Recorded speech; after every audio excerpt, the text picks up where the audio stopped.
17절에서 마지막 27절까지 한 목소리로 같이 읽습니다. 시작. 사무엘이 백성을 미스바로 불러 여호와 앞에 모으고 이스라엘 자손에게 이르되 이스라엘 하나님 여호와께서 이같이 말씀하시기를 내가 이스라엘을 애굽에서 인도하여 내고 너희를 애굽인의 손과 너희를 앞지 않은 모든 나라의 손에서 건져내었느니라 하셨거늘 너희는 너희를 모든 재난과 고통 중에서 친히 구원하여 내신 너희 하나님을 오늘 그리고 이러기를 우리 위에 왕을 세우라 하는도다. 그런즉 이제 너희 지파대로 1000명씩 요 앞에 나오라 하고 사무엘이 이에 이스라엘 모든 지파를 가까이 오게 하였더니 베냐민 지파가 뽑혔고 베냐민 지파를 그들의 가족별로 가까이 오게 하였더니 마드리의 가족이 뽑혔고 그 중에서 기스의 아들 사울이 뽑혔으나 그를 찾아도 찾지 못한지라. 그러므로 그들이 또 여호와께 묻되 그 사람이 여기 왔나이까? 여호와께서 대답하시되 그가 진보다리들 사이에 숨었느니라 하셨더라. 그들이 달려가서 거기서 그를 데려오매 그가 백성 중에 있으니 다른 사람보다 어깨 위만큼 컸더라. 사무엘이 모든 백성에게 이르되 너희는 여호와께서 택하신 자를 보느냐? 모든 백성 중에 짝할 이가 없느니라 하니 모든 백성이 왕의 만세를 외쳐 부르니라. 사무엘이 나라의 제도를 백성에게 말하고 책에 기록하여 여호와 앞에 두고 모든 백성을 각기 집으로 보내매 사울도 기브아 자기 집으로 갈 때에 마음이 하나님께 감동된 유력한 자들과 함께 갔느니라. 어떤 불량배는 이르되 이 사람이 어떻게 우리를 구원하겠느냐 하고 멸시하며 예물을 바치지 아니하였으나 그는 잠잠하였더라. 아멘. 오늘 사무엘상 22번째 시간입니다. 두려움과 부르심과 두려움 사이에서라는 제목으로 잠깐 말씀을 상고하기를 원합니다. 오늘 본문 말씀은 이스라엘의 진정한 왕이신 하나님을 버리고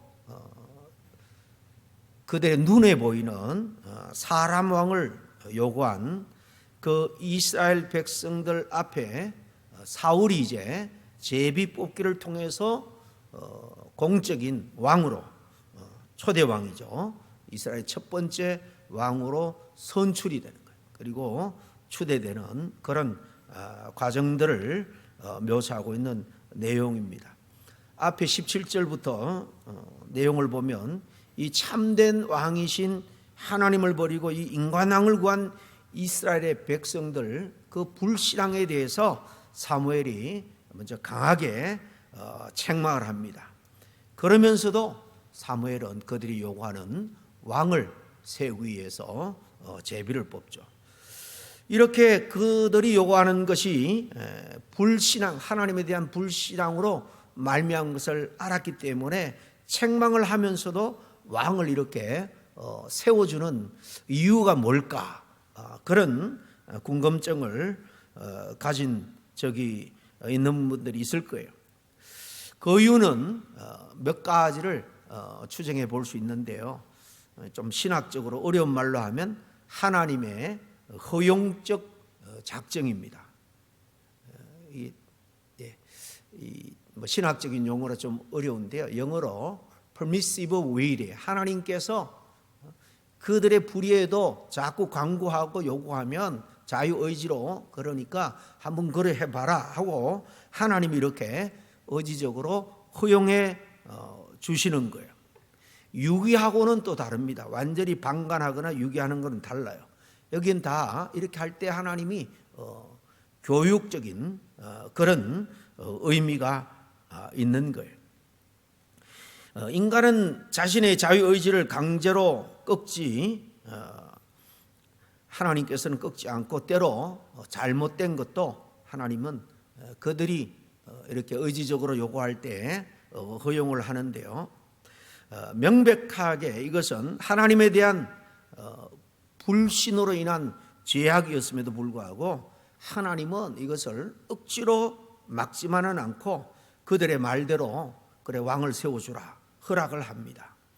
이것은 하나님이 그 악을 기뻐해서가 아닙니다. 인간의 고집과 그 선택을 일종 존중하시면서 그 과정마저도 하나님의 그 놀라운 계획과 섭리 안에서 앞으로 그 일을 처리해 나가기 위함입니다. 두 번째로 이런 이유도 있습니다. 그래서 역사적인 준비와 예언의 성취다라고 볼 수 있는데요. 하나님이 이미 다 인간의 악함을 알고 그래서 역사적으로 다 이것을 하나하나 준비해 왔어요. 그리고 거기에 대해서 이미 예언도 하셨어요. 그것이 지금 여기에 제비뽑기를 통해서 성취되고 있다라는 거예요. 인간을 왕으로 세워서 왕이 통치하는 이 제도 왕정, 이것은 이스라엘 백성들이 어느 날 갑자기 고안한 것이 아닙니다. 이미 하나님께서 지금 이 사무엘 사사 시대보다도 훨씬 이전에 이 모세 시대 때에 이미 하나님께서 이게 대해서 예언을 하셨고 준비를 하셨던 과정이라는 거예요. 여러분 출애굽 때 그 40년 광야 생활을 기록한 것이 오늘 우리 수요일 날 성경 기초반 공부를 했는데요. 구약 39권을 전체적으로 이렇게 책 이름을 중심으로 해서 파노라처럼 좀 설명해 나가고 있는데 이 40년 광야 생활에 쓰여진 책이 거기에 해당되는 책이 무려 4권이죠. 창세기 다음에 출애굽기, 레위기, 민수기, 신명기예요. 신명기는 모세의 사명이 끝나고 이제 하나님의 부름 앞에 서기 직전에 죽기 직전에 다시 시내 광야에서 시내 산에서 받은 언약 백성으로 지켜야 될 율법을 재교육한 거, 이것이 신명기라 그랬죠. 신명기는 한자인데요, 거듭 신자입니다. 어게인 영어로 그런 뜻이죠. 명은 하나님의 명령, 그러니까 하나님의 법에 하나님의 율법 명령, 그것을 다시 재교육한 책이 신명기예요. 그러니까 쭉 율법들, 출애굽기에 나오는 율법들, 레위기에 나오는 율법들을 더 좀 보완해서 모세가 출애굽 2세들에게 교육 차원에서 이 3편의 크게 보면 설교로 율법을 교육하는 게 이게 신명기입니다. 거기 보면 이미 이 사무엘 시대하고는 굉장히 사사 시대만 해도 그 200년 가까이 되니까요. 그리고 거기 가나안의 정착도 한 20년 잡고 출애굽 광야에서 있었던 이야기니까 못해도 230년 전 이야기입니다. 그때 모세를 통해서 신명기 17장에 보면 이 백성들이 이방 나라들처럼 왕을 구하게 될 것이다 라는 것을 하나님이 이미 예언을 해요. 그리고 내가 그 왕을 허락하겠지만 그러나 왕이 지켜야 될 법도를 이미 거기서 규정을 해줍니다. 거기 보면 하나님을 더 의지하고 말이나 세상 그 군사력을 더 의지하지 말라, 또 여인들을 가까이 하지 많이 두지 말라, 뭐 이런 것들이 구체적으로 왕이 지켜야 될 규범들이 벌써 그때 다 나와 있습니다. 백성들은 불신앙으로 왕을 이렇게 구했지만은 하나님은 그 악한 동기마저도 사실은 장차 오실 참된 왕 메시아죠. 예수님의 그 계보를 잇는 그 역사적인 통로로 사용했다라는 것을 미루어 짐작할 수 있습니다. 아까 또 말씀드린 것처럼 세 번째는 이렇게 허락함으로써 그들이 왕정 제도에서 고통받고 실패하는 그런 경험들을 통해서 교육하고자 하는 목적도 있음을 알 수가 있습니다. 인간은요, 말로만 경고를 할 때에 깊이 자기의 잘못이나 죄악을 깨닫지를 못합니다. 직접 겪어보고 실패해야지 비로소 진정한 우리의 왕은 우주 만물을 만드신 하나님이구나, 하나님께로 돌아오는 거예요. 사무엘은 왕을 세우기 전에 왕의 제도를 설명하면서 백성들이 겪게 될 고통에 대해서 이미 그때 말하고, 또 지금 10장인데요 8장에도 이야기하죠.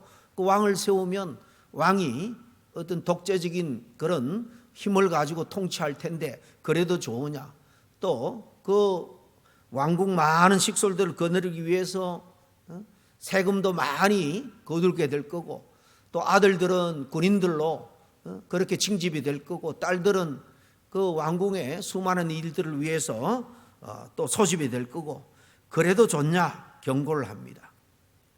결국 하나님의 왕을 세워주신 것은 백성들이 자신들이 세운 사실 그 인간왕일 때는 초대는 사울이죠. 한계와 실패를 뼈저리게 한번 경험을 해라는 거예요. 그럼으로써 인간왕은 결코 우리를 구원할 수가 없고 오직 하나님만이 우리의 유일한 구원자가 되신다.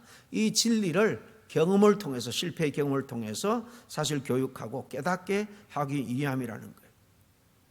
간단하게 말하면 하나님이 책망하면서도 왕을 세워준 것, 그것은 이스라엘의 요구가 옳았기 때문이 아니라 그 백성들의 악함과 연약함까지도 하나님이 다 안으시면서 결국에는 하나님의 선한 뜻을 이루어 가시는 그런 오래 참으심과 은혜의 결과인 것이다라는 거예요.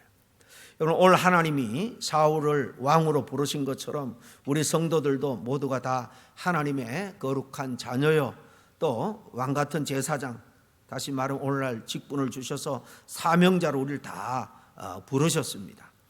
그런데 솔직하게 우리가 하나님 앞에 직분을 받을 때, 교회에서 또 사역의 일들을 맡을 때 다 하나님이 우리에게 주시는 사명인데요, 자신감이 먼저 듭니까? 아니면 그 사명을 우리에게 맡겨줄 때에 여러분 좀 걱정과 두려움이 먼저 앞섭니까? 대부분은 후자일 겁니다. 부르심은 정말로 가슴 벅찬 일이지만 동시에 우리가 엄청난 무게감과 그리고 두려움으로 그것이 다가오기 때문에 다 흔쾌히 받기보다는 사실 좀 주저하게 되는 겁니다. 내가 과연 이 사명을 정말 잘 감당할 수 있을까? 누구나 사실 그렇게 겸손하게 마음을 갖는 것이 어떻게 보면 바람직한 거죠. 어쨌든 그런 마음이 우리에게 찾아옵니다. 오늘 본문에 이 사울이 초대 왕으로 뽑히는 이 부르심이 얼마나 무거웠는지, 그 무게감 앞에서 사실 두려워하면서 숨어버린 이야기예요. 오늘 우리는 사울의 이런 모습을 통해서 지금도 하나님의 부르심과 사명을 맡겨주심, 그거와 또 그것을 감당해낼 수 있을까 하는 그 두려움 사이에서 우리가 사실 서성일 때가 많이 있습니다. 그런 우리들에게 주시는 하나님의 귀한 음성을 오늘 같이 들을 수 있었으면 좋겠습니다. 첫 번째로 하나님이 부르실 때, 우리에게 직분자로 부르거나 교회 어떤 일을 맡겨주실 때에 하나님이 다 부르시는 거거든요. 하나님이 불러서 일을 맡겨주시는 거예요. 그때 우리가 기억할 것은 그 부르심은요, 내 조건이 아니라 자격이 충분히 갖춰져 있는, 조건이 충분해서가 아니라 오직 하나님의 주권으로 모든 것이 결정된다라는 이 사실을 우리는 꼭 기억해야 한다는 겁니다. 하나님의 뜻대로 부르시는 거예요. 오늘 17절에 보니까 사무엘 선지자가 이스라엘 백성들을 다 미스바로 모이라 그럽니다. 여러분, 미스바가 어떤 곳입니까? 우리가 잘 아는 대로 온 백성이 거기에 모여서 눈물을 흘리며 회개했던 장소죠. 그래서 하나님이 기적적으로 이 대적을 물리쳐준 구원의 놀라운 체험을 했던 영적 고향과 같은 곳이 미스바입니다. 그런데 그 거룩한 곳에서 이 사무엘은 이스라엘 백성들을 위해서 오늘 19절에 보면 아픈 책망을 쏟아냅니다. 그 왕을 요구하는 것에 대해서 19절에 다시 한번 볼까요? 같이 읽습니다. 시작. 너희를 모든 재난과 고통 중에서 친히 구원하여 내신 너희 하나님을 오늘 버리고 이러기를 우리의 왕을 세우라 하는도다. 아주 가슴 아픈 그런 마음으로 지금 책망하는 말이죠. 아마도 이 백성들은 사무엘의 이 책망으로 말미암아 정말 하나님에 대한 그들의 불신앙이 낱낱이 드러났기 때문에 아마 좀 부끄러웠을 겁니다. 그런데도 놀라운 것은 하나님이 그들의 죄를 이렇게 책망하면서도 동시에 그들이 원하는 이 왕을 세워주고 계신다는 점이에요. 책망은 하되 약속하신 왕을 세워주세요. 어떻게 세우느냐? 오늘 20절과 21절에 보면 제비 뽑는 장면이 나오죠. 제비를 뽑아서 세웁니다. 온 이스라엘 지파 가운데 12지파가 대표자가 지나가면 한 지파가 뽑히면 또 그 지파 각 그 가문에 또 대표자들이 나옵니다. 그래서 지파 중에는 베냐민이 뽑히고, 그리고 베냐민 지파 중에서는 마들이 가문이 뽑히고, 그 가문에 기스가 뽑혀요. 그리고 기스에 여러 아들이 있는데 사울이 뽑힙니다. 최종적으로. 여러분, 이 제비 뽑기가 의미하는 바가 뭐냐 하면, 그저 요즘 뭐 제비 뽑기는 그냥 운에 결정하기가 머리 아프면 그냥 운에 맡기는 마음으로 제비를 뽑지만은, 이 구약 시대 제비 뽑기는 운에 맡기는 그런 게임이 아니에요. 그래서 잠언서 16장에 보면 그런 말씀이 있잖아요. 사람이 제비를 뽑지만은, 그죠? 모든 일을 작정하는 분은 누구라고요? 여호와께 있다 그랬어요. 우리가 제비를 뽑지만은 하나님이 일을 만든다라는 거예요. 그처럼 이 제비를 통해서 선택하는 것은 100% 하나님의 이 계획 속에 있다는 것을 사실 모두에게 공포하는 방식이 바로 이 제비 뽑기예요. 그러므로 사울이 잘나서 뽑힌 게 아닙니다. 사울이 왕이 될 무슨 자격을 갖췄기 때문에, 뭐 요즘 말로 하면 면접 시험을 잘 봐서 통과한 게 아니라는 거예요. 하나님이 주권적으로 이미 사울을 선택해 놓고 있어요. 지명해서 뽑은 거예요. 우리들도 마찬가지입니다. 우리가 하나님의 자녀로 이 자리에까지 하나님의 백성이 되고, 특별히 이 수요 예배 자리 지키기가 쉽지 않은데, 이것도 많은 사람들 가운데 하나님이 우리의 마음을 움직여서 특별히 이 예배 자리 참석하게 한 것, 또 기본적으로는 교회에 하나님께서 직분자로 세워준 것, 장로로, 집사로, 권사로, 또 구역장으로, 부서장으로, 교사로, 우리의 조건이 훌륭해서가 아니라는 겁니다. 내가 이 정도 자기 있고 믿음이 있으니까 내가 이 직분을 맡을 만하지, 아마 그렇게 생각하는 사람 아무도 없을 겁니다. 우리의 구원도 그렇고 우리에게 주시는 사명도 오직 하나님의 전적인 주권이고 은혜의 선택인 줄로 믿습니다. 여러분, 우리 자신의 조건을 보면 여러분 뿌듯해할 부분이 더 많습니까? 우리 신앙의 내면을 살필 때 낙심할 부분이 더 많습니까? 하나님 자격 없지만 주권 때문에, 주권으로 저와 여러분이 하나님의 귀한 일꾼으로 지금 섬기고 있는 거예요. 둘째로, 오늘 말씀을 통해서 하나님이 사울을 부르시고 세우는 이 과정을 통해서 우리가 생각할 때, 우리는 두려움 때문에, 그 일의 무게 때문에 두려워하는 그런 마음에 뒤로 물러서지 말고, 나를 부르시는 그 하나님을 믿고 하나님을 끝까지 신뢰해야 할 줄로 압니다. 이제 제비 뽑기를 통해서 사울이 최종적으로 선출이 되죠. 그토록 바라던 왕이 이제 이스라엘 백성들 가운데 사울로 선출이 됩니다.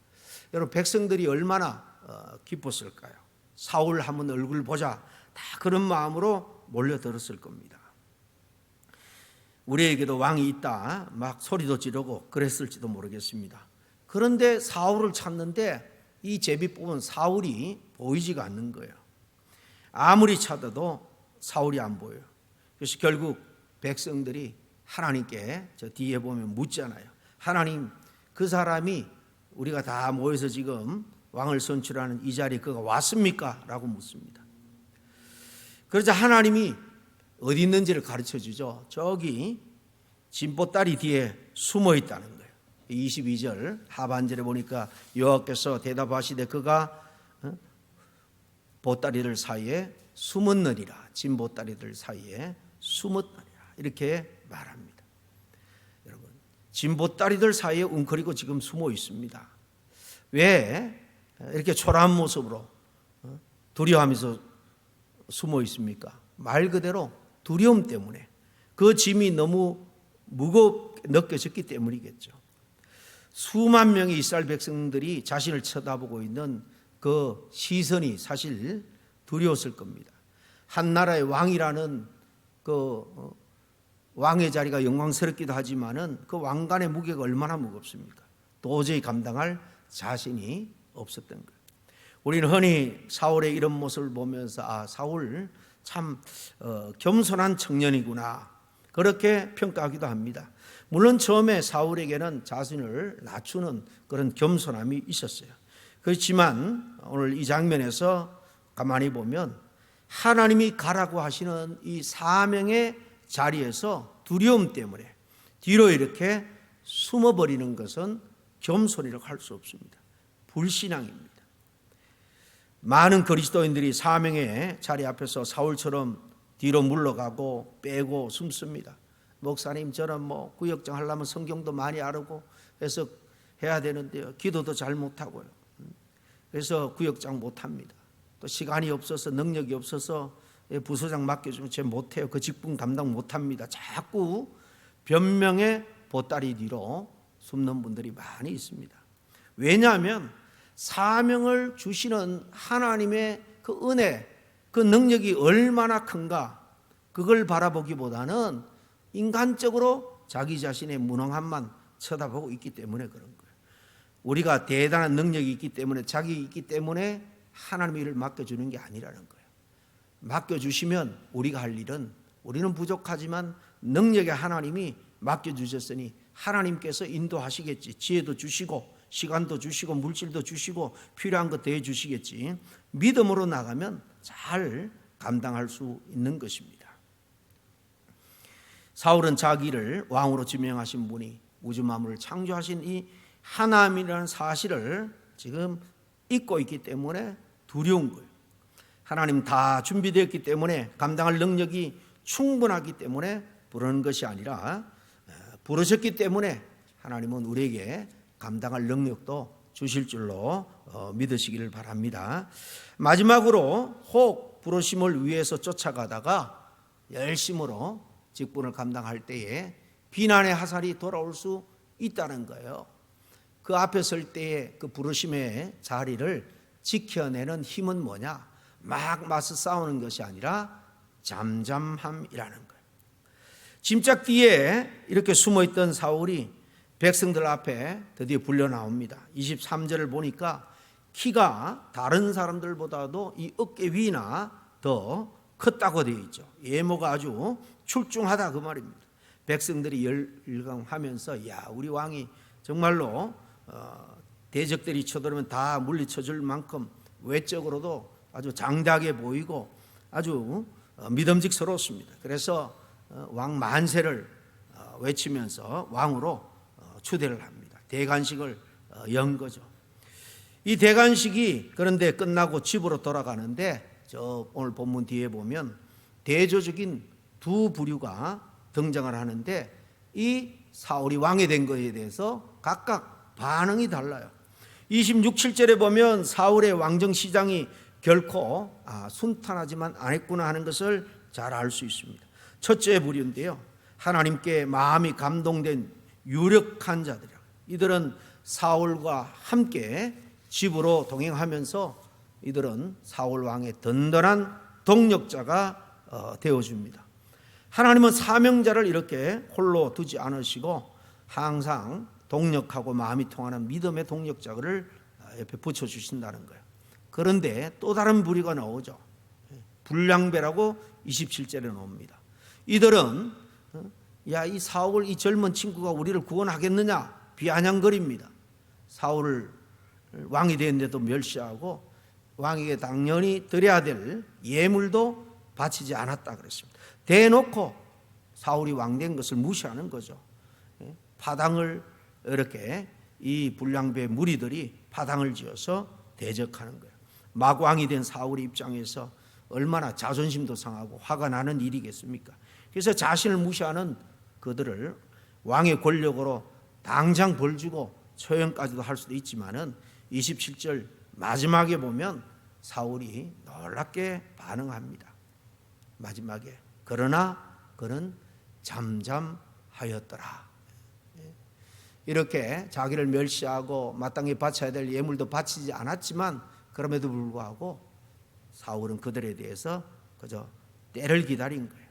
잠잠하였더라. 비난하는 소리, 멸시하는 소리 일일이 반응하면서 감정을 다 쏟아내놓고 있는 것이 아니라 주님이 주신 평안을 지키면서 잠잠히 때를 기다리. 이 모습이 초기 사울이 가졌던 사실 영적 리더십의 가장 아름다운 그런 강점이었습니다. 여러분, 우리가 하나님의 부르심을 따라서 직분자의 길을 걸어갈 때에도 똑같습니다. 모든 사람들이 박수 쳐주고 칭찬하지 않습니다. 때로는 억울한 비난을 받을 때도 있고요. 내 진심을 오해받아서 마음이 참 아프고 무너질 때도 있습니다. 그때 사울의 이 잠잠했다라는 이 말을 꼭 기억할 수 있기를 바라요. 사람의 말에 일일이 흔들리지 말라는 겁니다. 나를 부르신 분이 하나님이라면 그 비난까지도 하나님이 다 결국 해결해 주실 줄 믿기를 바랍니다. 이제 정리합니다. 오늘 본문은 우리에게 아주 분명한 영적인 현실을 잘 보여주죠. 이 이스라엘 백성들 출애굽 또 광야 대적들을 몰아내고 가나안의 7 족속도 몰아내고 거기에 정착하게 하신 하나님, 그들을 구원한 하나님, 그렇게 하나님이시라면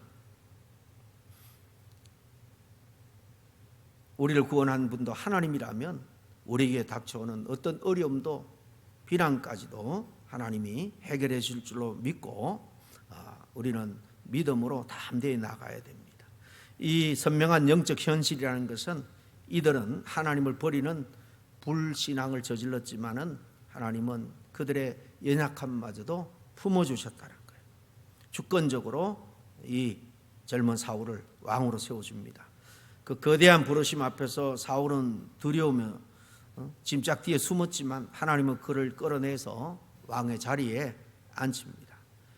비난이 올 때 이제 그는 잠잠할 수 있는 은혜와 그리고 함께하는 동력자들도 몇 붙여주는 것을 볼 수 있습니다.